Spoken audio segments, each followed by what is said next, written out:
ఎఫ్టియు, CITU, AITC, IFTU సంఘాలుగా మేము ప్రభుత్వాన్ని, కూటమి ప్రభుత్వాన్ని డిమాండ్ చేస్తున్నాం. బడ్జెట్ సమావేశాల సందర్భంగా జీతాలు మా ప్రధాన డిమాండు. 2019 నుంచి కూడా అంగన్వాడీలకు జీతాలు పెంచలేదు, కానీ ధరలైతే పెరిగినాయి. జీతాలు పెంచాలనేది మా ప్రధానమైన డిమాండు. పెండింగ్లో ఉన్న మినీ సెంటర్స్ను మెయిన్ సెంటర్స్గా చేయాలి. తీవ్రమైన యాప్ల వలన తీవ్రమైన పనిభారం పెరిగింది. ఆ పనిభారాన్ని తగ్గించాలి.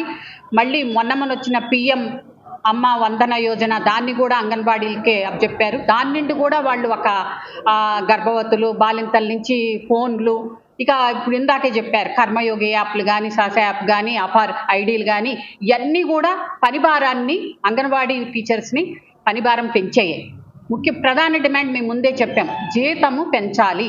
అది బడ్జెట్ సమావేశాల ప్రముగా కూటమి ప్రభుత్వం ఆలోచించాలని చెప్పి, అమలు చేయాలని చెప్పి మేము 3 సంఘాలుగా డిమాండ్ చేస్తున్నాం. అంతేకాకుండా సుప్రీంకోర్టు తీర్పును అనుసరించి గ్రాట్యుటీ చట్టాన్ని అమలు చేయాలి.